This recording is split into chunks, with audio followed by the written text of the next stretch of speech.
नमस्कार मित्रांनो, मराठी बोली या चॅनलमध्ये तुम्हा सगळ्यांचं स्वागत आहे. तर आज एड लागलं प्रेमाचं या मालिकेच्या आजच्या भागामध्ये आपण बघणार आहोत. इथे आता आरती चालू असते. गार्गी आता आरती ओवाळत असतानाच आता शशिकलाने घोरपडेने डाव साडलेला असतो. चाळीतल्या सगळ्या लोकांना आता पांढरा कुर्ता पायजामा घालायला शशिकला आणि घोरपडेने भाग पाडलेलं असतं. सगळे चाळीतले लोक आता पांढरा कुर्ता घालून आरतीसाठी आलेले असतात. आता हे सगळं दृश्य बघून इंद्रायणी मात्र घाबरते. ती लगेच आता विशालजवळ येते. विशाल, अरे बघतोयस ना, ज्याची भीती होती तेच झाले शेवटी. अरे बघ ना, सगळी माणसंही पांढरा कुर्ता आणि पायजामा घालून आलीत रे. आणि एवढ्या सगळ्यांना एकत्र जर या वेशात बघितलं तर माझी गार्गी व्हायबल होईल आणि ती पुन्हा या सदम्यातनं कधीच बाहेर निघणार नाही. विशाल, आता काय करायचं? मला तर काही सुचतच नाही आहे. जे काही करायचं ते लवकरात लवकर करावं लागेल. आरती संपत आली. त्याच वेळेस आता मंजिरीचंही लक्ष त्या लोकांकडे जातं. मंजिरी खूप घाबरलेली असते. आता काय करावं? गार्गीला या लोकांकडे कसं बघू द्यायचं नाही, काय करायचं काही सुचत नाही आहे. मंजिरी आता खूपच घाबरलेली असते. पण शशिकला आणि घोरपडे मात्र खूपच खुश झालेले असतात. तेव्हा लगेच जय म्हणू लागतो, वा शशिकला, एक नंबर भारी काम की. तुझ्या त्या पार्सलने एक नंबर काम केलंय. त्याच वेळेस आता लगेच जयला काही क्षण आठवू लागतात. ते पार्सल आणल्यानंतर शशिकलाने घरोघरी सगळ्या लोकांना हे पांढरे कुर्ते पायजमे वाटलेले असतात. हे सगळे क्षण आठवतात. शशिकला म्हणू लागते, जय, मी जो विचार करते ना तो लांबचा असतो. म्हणूनच मी हे सगळं ठरवून केलं ना. आता बघ, या गार्गीला मागे वळून बघू दे. नाही धक्क्याने खाली पडली ना तर नावाची शशिकला नाही. त्याच वेळेस जय म्हणू लागतो, पडणार, नक्कीच आपल्या मनासारखं होणार. त्याच वेळेस आरती संपत आलेली असते. आता लगेच इंद्रायणी म्हणू लागते, विशाल काहीतरी कर ना, माझं तर डोकंच चालत नाही आहे. काय करावं विशाल? माझ्या पोरीने जर या लोकांना बघितलं तर सगळं काही विस्कटून जाईल. विशाल काहीतरी कर. त्याच वेळेस रायाचं लक्ष आता दोन बायकांच्या हातात हळदी कुंकवाचं ताट असतं. खूप हळदी कुंकू त्या ताटात ठेवलेलं असतं. रायाचं लक्ष आता त्या हळदी कुंकवाकडे जातं. राया पटकनच आता त्या ताईंच्या हातातनं ते कुंकवाचं ताट घेतो आणि लगेच त्या चाळीतल्या लोकांसमोर जाऊन उभी राहतो. ज्या क्षणाला आरती संपत आलेली असते त्या क्षणाला रायाने लगेच त्या कुंकाचा जणू असा सडाच उधळवलेला असतो. आता त्या पांढऱ्या कुर्त्यावरती सगळ्या कुंकाचे लाल असे डाग पडलेले असतात आणि त्यानंतर राया हळदीचं ताट घेतो. आता रायाने पुन्हा हळदीचा जणू सडाच टाकलेला असतो. सगळ्या लोकांचे पांढरे कुर्ते आता हळदीने आणि कुंकाने लाल भडक पिवळे मस्त आता रंगीत झालेले असतात. आता इंद्रायणी खुश होते. त्याच वेळेस आता गार्गीची आरती संपलेली असते. आता गार्गी पटकन पाठीमागे वळून बघणार. तेच मंजिरी तिला थांबवते. गार्गी थांब, नाही ताट माझ्याकडे दे ना, तुला नाही जमणार, दे बरं. त्यावर लगेच गार्गी म्हणू लागते, नाही आंटी, मला जमतंय, मी एकटीने आरती केली की नाही, मग मीच सगळ्यांना आरती देणार. आता लगेच गार्गी पटकन पाठीमागे वळून बघते. मंजिरीने तर आपले डोळेच बंद केलेले असतात, कारण जे दृश्य आता गार्गीला दिसणार आहे त्यानंतर गार्गीची अवस्था काय होईल या विचाराने मंजिरी घाबरलेली असते. शशिकला आणि घोरपडे मात्र खूपच खुश झालेले असतात, कारण पाठीमागे आपण बोलवलेली माणसं आहे आणि आता ही गार्गी खाली पडणार, मोठा धमाका होणार. पण गार्गी मात्र हसू लागते. आता शशिकला आणि घोरपडेला धक्का बसतो. ही पोरगी पाठीमागे वळूनही हसायला काय लागली? नेमकं झालंय काय? जय पटकन पाठीमागे वळून बघतो तर आता सगळे पांढरे कुर्ते घातलेले लोक अगदी रंगीत झालेले असतात. आता जय आणि शशिकलाला धक्काच असतो. त्याच वेळेस गार्गी आता प्रत्येकांना आरती देते. सगळ्यांनी आरती घेतलेली असते. तेव्हा लगेच आता ती मंजिरीजवळ येते. आंटी, बघितलं, मला एकटीला जमलं बरं का. त्यावर लगेच मंजिरी म्हणू लागते, जमलं पण तुझ्या मम्माला दिली का आरती? त्यावर गार्गी म्हणू लागते, सॉरी, मम्मा राहिली. आता लगेच गार्गी पटकन मम्माजवळ जाते, तिला आरती देते. त्याच वेळेस आता इंद्रायणी म्हणू लागते, माझं बाळ गं. तेव्हा गार्गी म्हणू लागते, मम्मा, मी एकटीने आरती केली, मला लय आनंद झालाय. आता मंजिरी गार्गीला आपल्याजवळ बोलावते आणि म्हणू लागते, गार्गी, आता हे ताट माझ्याकडे दे आणि जशी सगळ्यांनी असं हात फिरून आरती घेतली की नाही तशीच तू आरती घे. आता लगेच गार्गी आरतीवरनं हात फिरवते आणि आपल्या कपाळाला लावते. त्याच वेळेस ती पुन्हा आरती घेते. तेव्हा मंजिरी म्हणते, आता काय करतेस तू? आता लगेच गार्गी ती आरती घेते आणि मंजिरीच्या कपाळावरनं हात फिरवते. आता मात्र हे सगळं दृश्य बघून इंद्रायणीला खूपच बरं वाटतं. तर आता संध्याकाळची वेळ झालेली असते. शशिकला आणि घोरपडेचे हे कांड बघून आता इंद्रायणी भडकलेली असते. तेव्हा लगेच तिने राया आणि मंजिरीला बाहेर बोलावलेले असतं. त्याच वेळेस मंजिरी म्हणू लागते, मॅडम मला नाही वाटत माझी काकू असं काही करू शकते. माझ्या काकूवरती विश्वास आहे, ती असं काही करणार नाही आहे. त्यावर लगेच इंद्रायणी म्हणू लागते, बाई अगं त्या शशिकलावरती विश्वास ठेवू नको, सारखी तिची बाजू घेत असते. पण एक नंबरची भामटी बाई आहे, मला माहिती आहे ना, तिनेच केलं हे सगळं. ही सगळी फूस लावून त्या घोरपडेची आणि तिची करामत आहे. त्यामुळे मंजिरी त्यांची बाजू घ्यायला जाऊ नको. तेव्हा मंजिरी लागते, राया अरे काय बोलतात ह्या, काकू कशाला असं करेल? त्यावर लगेच इंद्रायणी म्हणू लागते, काकूच करणार आहे असं, कारण ती मला साफ बोलून गेली होती. जेव्हा मी बाहेरनं घरात येत होते ना, तेव्हाच तिने मला धमकी दिली होती. आणि त्यानंतर गार्गी एवढे भांडे कुंडे खेळत होते आतमध्ये, तरी ती तिच्यावरती ओरडली नाही. गार्गी संघ अगदी लहान मुलीसारखी खेळत होती. मला तेव्हाच कळलं की या शशिकलाच्या मनात नक्कीच काहीतरी काळं आहे आणि तिच्या आणि त्या घोरपडेच्या खानाखुणाही माझ्या नजरेत पडलेल्या होत्या. म्हणूनच मी विशालला आधीच सतर्क केलं होतं. त्याच वेळेस आता राय म्हणू लागतो, हो मिस फायर मॅडम अगदी बरोबर बोलत आहेत. हे जे काही झालं आहे ते शशिकला काकू आणि घोरपडेनेच केले. मॅडमने तशी आधीच मला खबर कळवली होती, पण नेमकं एक्झॅक्ट इथे काय घडणार होतं हे आम्हाला माहिती नव्हतं. पण आम्ही नजर ठेवूनच होतो आणि शेवटी ज्याचं भीती होती तेच घडणार होतं. पण ऐन वेळेस आपल्याला या पांडुरंगाने वाचवलं आहे मिस फायर. पण मिस फायर मी एक सांगतो, शशिकला काकूने सगळं करून खूप मोठी चूक केली. खरंच आज शशिकला काकू चुकली. त्यावर लगेच इंद्रायणी म्हणू लागते, एक नंबरची भामटी बाई आहे ती, मुद्दामून करते माझ्या गार्गीला त्रास देण्यासाठी. त्यावर लगेच राय म्हणू लागतो आणि तो जय घोरपडे तिची मदत करतो. येऊ दे माझ्यासमोर, बघतो त्या जयकडे. त्याच वेळी जय आणि शशिकला येतात. तेव्हा राय म्हणू लागतो, मग जय घोरपडे काय चालू आहे? अरे का असा वागतो? तुझं पोट भरलं नाही का हे असे काटकारस्थानं करून? त्यावर लगेच आता जय म्हणू लागतो, मी काय केलं? तेव्हा शशिकला म्हणू लागते, आता आम्ही काय केलं सांगाल का? त्यावर इंद्रायणी म्हणू लागते, शशिकला तुम्ही काय केलं याचे पुरावे माझ्याकडे, फक्त तुम्ही तोंडाने कबूल करा की तुम्हीच केलं हे, नाहीतर मग तुमची सुटका नाही आहे. तेव्हा लगेच आता शशिकला म्हणू लागते, ए गप ग तू, पुरावे दाखव नाहीतर काहीतरी कर, आम्हाला अटक करणार आहे का तू? चल जा, नाही घाबरत तुला. त्याच वेळेस इंद्रायणी आपला मोबाईल काढते. कसं शशिकला आणि घोरपडे सगळ्यात चालीत ते कुर्ते वाटलेले असतात ना, हे सगळा काही व्हिडिओ आता इंद्रायणीच्या मोबाईलमध्ये कैद झालेला असतो. तेव्हा इंद्रायणी म्हणू लागते, बघतेस ना, आता तरी तोंडाने सांग हे सगळं तुम्ही दोघांनी केलं आहे. त्यावर लगेच शशिकला म्हणू लागते, बांधील नाही आहे तुझ्या प्रश्नांची उत्तर द्यायला, तू कोण ग जाब विचारणारी? आम्ही काही करू, तुला काय घेणं देणं आहे? आमच्याशी लढायचं नाही आहे. त्यावर लगेच रायम लागतो, काकू हे सगळं करून तुम्ही मोठी चूक केली. तुम्ही जे केलं आहे ना त्यामुळे गार्गीला त्रास झाला असता आणि तुम्ही असं वागूच कसं शकता? गार्गीला त्रास होईल असं काही करायचं नाही. तेव्हा लगेच शशिकला म्हणू लागते, करणार, गार्गीला त्रास होईल असंच करणार, कारण मला राया तुझा आणि मंजिरीचा सुखी संसार बघायचा आहे. पण कसा होणार सुखी संसार? या दोन जळक्या लटकल्यात ना तुमच्या सुखी संसाराला, ही एक आणि तिची पोरगी एक. म्हणूनच त्या गार्गीला तुमच्या आयुष्यातनं दूर करण्यासाठी मी हे सगळं प्रयत्न करते आणि यामुळे जय माझी साथ देतोय. आजवर आम्ही लई चांगलं वागलो. प्रत्येकाची एक वेळ असते आणि आता ती वेळ संपली. आम्ही मंजिरीच्या सुखासाठी काहीही करू शकतो.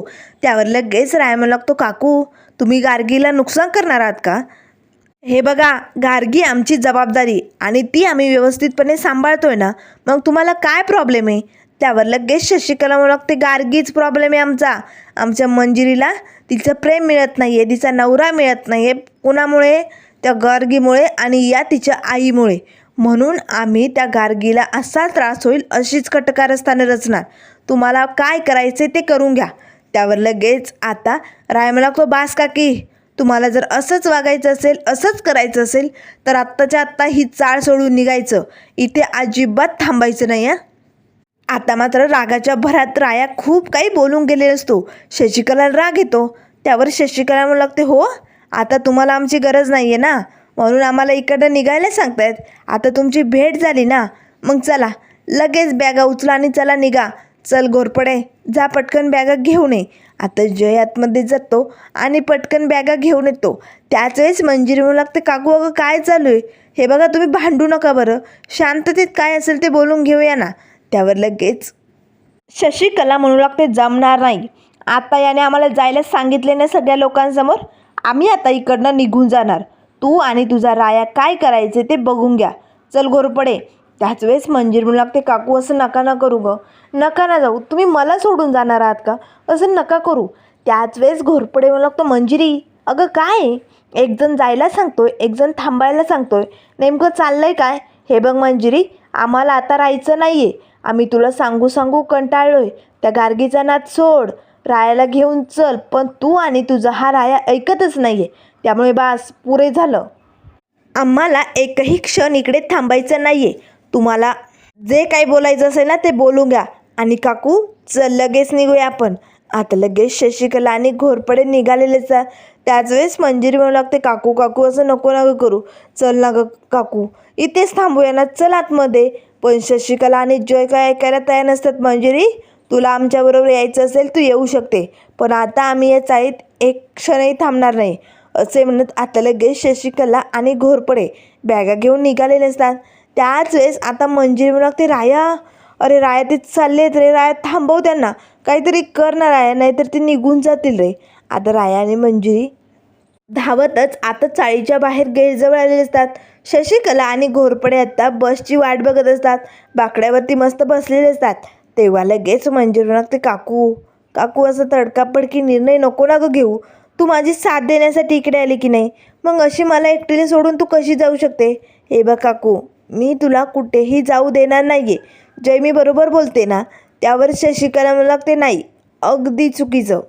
मंजिरी तुला खरं खरं सांगते, तुला आता आमची गरज राहिलेली नाही आहे. कारण तुला तुझा राया भेटला आहे ना, आणि तुझ्या रायाने सगळ्यांसमोर आमची लायकी काढली. आम्हाला निघून जा या चाळीतनं असं ओरडून सांगितलं. मग आम्ही आता पुन्हा त्या चाळीत येणार नाही आहोत. मंजिरी तुला राहायचं ना तर तू सुखाने तिकडे राहू शकते. मंजिरी केवळ जाऊबाईंना वचन दिलं म्हणून मी तुझ्यासोबत इकडे आले. तुझ्या वेळेस अडीअडचणीत जे काही निर्णय घ्यायचे होते त्यात मी तुझी साथ दिली, तुझे हट्ट पूर्ण केले. पण मंजिरी आता बास, आता मला हे सहन होत नाही आहे. त्यामुळे तुला राहायचं आहे ना, तू रायासोबत राहा. मी आणि घोरपडे इकडनं निघून जाणार. त्यावर लगेच मंजिरी म्हणू लागते, जाणार ना, मग चला. मला पण इकडे थांबायची हौस नाही, मलाही तुमच्यासोबत यायचे. चला घ्या पटकन बॅगा. त्यावर लगेच राया म्हणू लागतो, मिसवर अगं काय बोलते तू? मी तुला कुठे बी जाऊ देणार नाही मिसवर, तू इकडेच थांबायचे. त्यावर लगेच मंजिरी म्हणू लागते, हो राया, जसं मी इकडे थांबावं असं तुला वाटतं ना, तशीच माझी माणसं इथेच राहावी असं मला वाटतं. राया, जेव्हा तू माझ्यासोबत नव्हता तेव्हा याच माझ्या माणसांनी मला खूप मदत केली रे. अरे या नवीन शहरात मी पाऊल टाकलं तुला शोधण्यासाठी, ते पण केवळ या दोघांच्या साथीमुळे. या दोघांनी खूप मदत केली तुला शोधण्यासाठी. तेव्हा कुठे तू भेटला, आणि तू भेटला म्हणून मी माझ्या माणसांना सोडून देऊ? नाही राया, आपल्या माणसांना बाजूला ढकलून कुठलंही सुख मिळत नाही रे, आणि ते सुख मला नको आहे. मला माझीही आपली माणसं हवीत. जर शशिकला काकू आणि घोरपडे इकडे राहणार नसतील तर मी इकडनं जाणार, मलाही नाही राहायचं. त्यावर राया म्हणू लागतो, मिसफायर अगं गार्गीची जबाबदारी अशी अर्ध्यावरती सोडून तू नाही जाऊ शकत. त्यावर मंजिरी लागते, राया मला माफ कर, मला माझ्या माणसांसोबत जावंच लागेल. त्यावर लगेच आता राया म्हणू लागतो, हे बघा काकू घोरपडे, मी तुमची माफी मागतो, पण असं करू नका, असा तडकाफडकी निर्णय घेऊ नका. थांबा की इकडे, हवं तर मी माफी मागतो. सॉरी काकू, सॉरी जय घोरपडे. त्यावर लगेच शशिकला मागते, झालं, लोक आधीच चूक करतात, लोकांची लायकी दाखवतात, तोंडावरती निघून जा असं बोलतात, आणि नंतर मग तेच तोंड घेऊन येतात आणि एक घाणेरडा शब्द मारतात, सॉरी मला माफ करा असं म्हणायचं, आणि लगेच मग मोकळं व्हायचं. जमणार नाही. त्यावर राय म्हणू लागतो, बरं बरं सॉरी नाही, बरं मी उठाबशा मारतो, माझी चूक झाली, मला माफ कराल ना? आता राय लगेच उठाबशा मारू लागतो. त्याच वेळेस आता मंजिरी लागते, काकू अगं मागतोय ना तू माफी, मग कर ना गं माफ त्याला. जाऊ दे ना, आता खूप उशीर झाला आहे, आपल्याला घरी जायचं आहे की नाही? त्यावर लगेच आता राय म्हणू लागतो, काकू प्लीज चला घरी. तेव्हा शशिकला म्हणू लागते, मी यायला तयार आहे, पण माझी एक अट आहे, आणि ती पूर्ण झाली तरच मी पुन्हा चाळीत राहायला येणार. त्यावर लगेच राया म्हणू लागतो, एक काय 10 अटी मान्य केल्या काकू तुमच्या, चला तुम्ही घरी. त्यावर शशिकला म्हणू लागते, हे बाबा एकच अट आहे पण ती तरी ऐकून घे. त्याच वेळेस शशिकला मंजिरी आणि रायाकडे बघू लागते. तेव्हा मंजिरी म्हणू लागते, काकू अगं कसली अट आहे?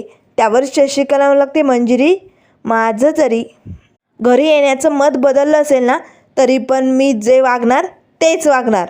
आत्तापर्यंत मी गार्गीला त्रास देण्याचा विचार करत आले ना, मग इथून पुढे मी तिला फक्त त्रासच देणार, दुसरं माझ्याकडनं दुसरं काही होणार नाही.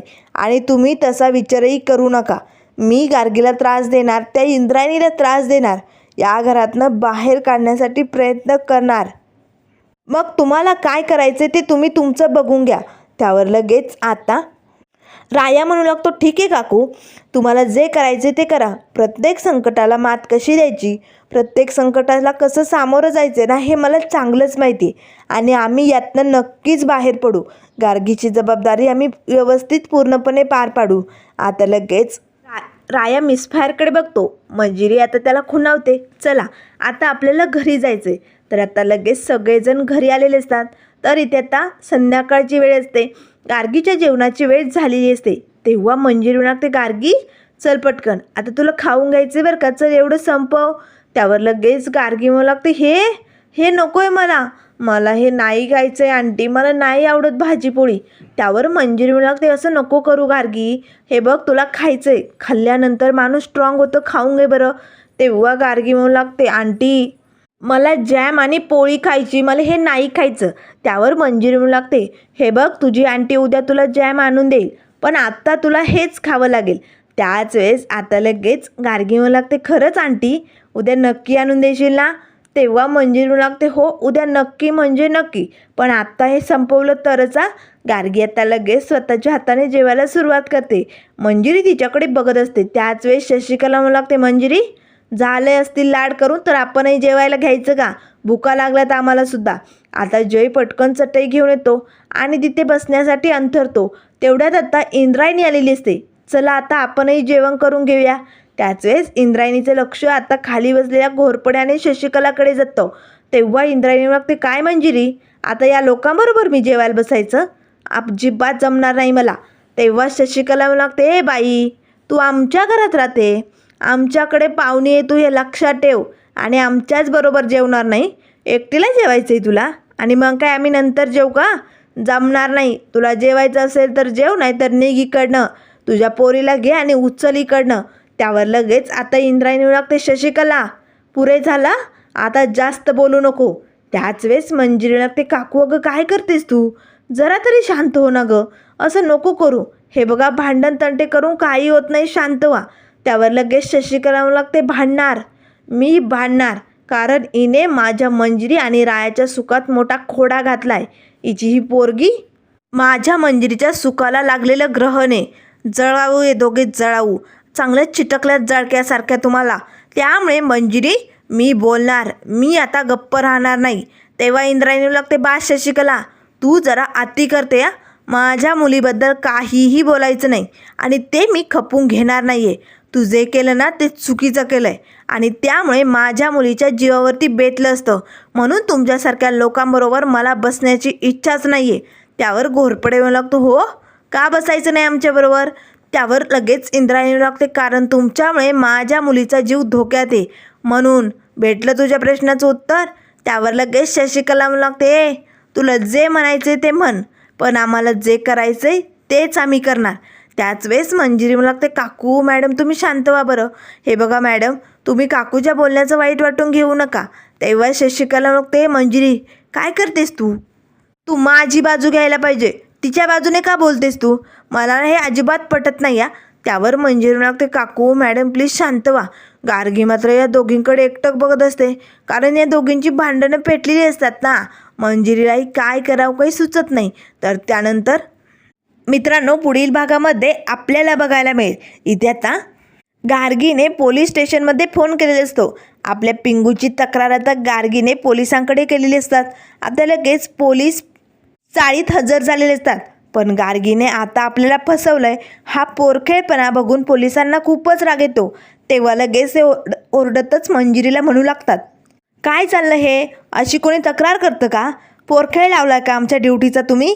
त्यावर लगेच आता गार्गी ओरडतच म्हणू लागते, मी कंप्लेंट केली, हसायचं नाही आहे त्यावरती, मी काही चुकीचं केलेलं नाही आहे. त्याच वेळेस आता लगेच त्या पोलीस ऑफिसरला राग येतो. असं बोलते माझ्याशी, तर तुला तर शिक्षा व्हायलाच पाहिजे, तुला ना जेलमध्येच टाकतो, असे म्हणताच आता तो पोलीस ऑफिसर गार्गीचा हात पकडतो. त्याच वेळेस आता लगेच तिथे राया आलेला असतो. राया लगेच आता गार्गीचा हात पाठीमागे घेतो. त्याच वेळेस त्या पोलीस ऑफिसरला समोर विशालला बघता झक्का बसतो. विशाल भोसले, एक नंबर टॅलेंटेड पोलीस ऑफिसर होणारा विशाल भोसले आज एक खुनी गुन्हेगार झाला आहे आणि मी एक पोलीस ऑफिसर. विशाल भोसले, तू तर लय टॅलेंटेड होता, मग एक गुन्हेगार तू कसा झाला सांग ना, तुला तर पोलीस ऑफिसर व्हायचं होतं ना, असे म्हणताच ते हवालदार पोलीस सगळे आता विशालवरती हसू लागतात. त्याच वेळेस मंजिरी पुढे येते. माझा राया पोलीस ऑफिसर होणार, तो त्याचं स्वप्न नक्कीच पूर्ण करणार. तेव्हा लगेच आत्ता राया म्हणू लागतो, हो चॅलेंज देतो, लवकरात लवकर मी माझं स्वप्न पूर्ण करणार, मी पोलीस ऑफिसर होणार म्हणजे होणार. तर मित्रांनो, पुढे काय होणार हे आपल्याला लवकरच कळेल. त्यामुळे अशाच मालिकेंच्या अपडेट पाहण्यासाठी चॅनलला लाईक करा, सबस्क्राईब करा. व्हिडिओ पाहिल्याबद्दल धन्यवाद.